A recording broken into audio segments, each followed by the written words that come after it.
Hey guys, it's Dan. I'm here. I want to go over 5 main points that are going to make you a better financial advisor. I was a financial advisor for 12 years. I was very successful in the business. I want to share a few basic things that I think a lot of you might be missing. I've been talking to a lot of people in the comment section and on Twitter that are just starting in the business. They're starting their career, and I want to make sure it goes smooth for you. And I've made a few mistakes over the years, but let's get into a few points that have really helped me out. Before we do, make sure to like and subscribe this video. It really helps. Thanks, guys. So the first thing your potential clients are going to see about you is your look. Let's go over the look really quick. I have seen so many people dressed poorly, just shabby clothes. There's a very basic look. It's very, very simple, guys. Get a few white button-down shirts and a few blue shirts. A couple light suits and a couple dark suits. Let's go over the basics, okay? Your tie should be properly tied and centered around your neck. I've seen people with their tie crooked, half untied. It's disgusting. If you're not wearing a suit jacket, make sure your tie is tucked in behind your collar. You should not be able to see your tie anywhere but right here. Your tie should come down to the middle of your belt buckle. Your belt should be the same color as your shoes. If you're wearing brown shoes, Italian leather loafers, wear a brown belt. You never want to mix black and brown together. You never want to mix black and blue together. You look like a bruise, a walking bruise. So get these key points straight. Brown and brown, black and black. Never black and blue. Now, traditionally, you'd wear lace-up shoes. Now, in the 21st century, don't worry about that. Just wear clean, modern slip-ons. You don't have to wear a dress watch with a leather band anymore. You can wear a diving watch. This is a $15,000 Rolex. You probably don't need to do that until much later on in your career. Buy a cheap Tissot, Swiss Army, Longines, something like that. Under $1,000. But it doesn't have to be a dress watch. It can be a sports watch. So that's the look. Matching, everything's properly being worn, clean look. No pleats in your trousers. We don't wear pleats anymore. We wear straight leg trousers. No cuffs. If you have pleats and cuffs, throw that shit out. You're gonna look like a dork. Look slick and modern.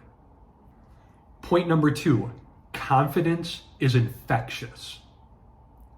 If you're just starting out, look, I know you're not confident. I know you're scared, you're nervous, you don't know what you're doing. Hopefully you teamed up with a senior broker. But confidence is infectious. Fake it till you make it. You have to be confident in this business. No one's gonna trust you with their money if you're not confident. So walk like you have some confidence in you. Walk like a credible stockbroker. Don't stutter, don't mumble. Speak clearly to your clients. Make their financial picture crystal clear. Explain how you're going to solve all their problems and you're going to get them to their goal. With that, you have to have knowledge.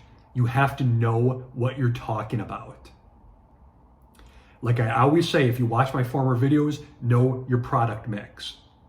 Know how these investments work. Know the stock market, the bond market, your annuities. I went over a video on what annuities you should be selling now. Know your life insurance products. You have to have knowledge to back up this confidence. So it's confidence and knowledge, that's credibility. So you're really credible. You know what you're talking about. You're confident for a reason because you know what you're talking about. Number 4, always having a rebuttal. You can kind of foresee what the client's gonna say. Once you get good enough and you have enough experience, you know what the client's gonna say. You already have your rebuttal ready. You have it ready to go. You propose this investment, you proposed it 100 times. You know what the client's gonna say. Yeah, but what about this? Well, what happened during the down market? Oh, well, this happened in that. You have it ready to go. You have a rebuttal for every single thing a client could say. And if you don't, you say, you know what? That's a great question. Let me find out the answer to you. And you get back to them within that day. And number 5 is I want you to work your week down. That means Monday is your hardest day of the week.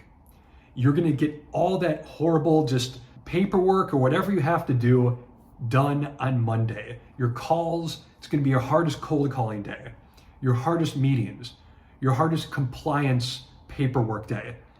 Start Monday and then work your way down to Friday, or if you're working Saturdays. I want you to be able to leave for the weekend feeling good. Friday should be the easiest day for you. Get all those hard meetings, calls, paperwork out of the way on Monday, Tuesday, Wednesday. Work your week down. There should be constant improvement in yourself, self-improvement. After you've been in the business for a few years, if your company is going to pay for it, get a designation, get your MBA. Self-improvement always. Is that going to help you be a better stockbroker, a better salesman? Probably not, but it's just going to go back and show credibility. It's going to show incredible. Here's my card, MBA, CFP. There you go. Been in the business for 20 years. Show credibility, constant improvement on yourself. I actually have a few more here, a little bit more than 5, but know your sales funnel. If you're just starting out, know that 300 dials equals 10 people will pick up, 5 will agree to a meeting, 1 will show to a meeting. Know your sales funnel. So know where you are for the day. I get 200 calls. I need to knock out another 200 and I'll have 1 solid meeting. Know the funnel. It's not going to be exact, but if you get enough data over weeks, months, years, you'll know exactly 337 dials, I'm going to get a meeting. Or I'm going to get a client after I make 1,000 dials. Know that data in your sales funnel. That's what a lot of people don't talk about, but know exactly how many meetings you have to take, how many calls, booked meetings, meetings that showed, client. Know that data, know that funnel. And last but not least, get deep with your clients. It's not about just investing in the stock market, it's about planning for your family's future. It's investing to outpace inflation and estate planning to leave a legacy for your heirs. Think of the big picture. Get them to think and visualize this money passing to their children. Think big. You are their family planner. You are planning their financial life for generations to come. Look at the big picture, guys. You can do it. These are some tips that always help me. I did these when I was a salesman. Do them yourself. Let me know how it works. Contact me on Twitter at retired_broker. Subscribe to this channel. Contact me and the clients. We can work it out. I can help you out. I've been giving out some free advice. I'm not going to be doing it for that much longer, but I am willing to help. It's really fun to see you guys grow and the feedback you give me. Thanks, guys. See you next time.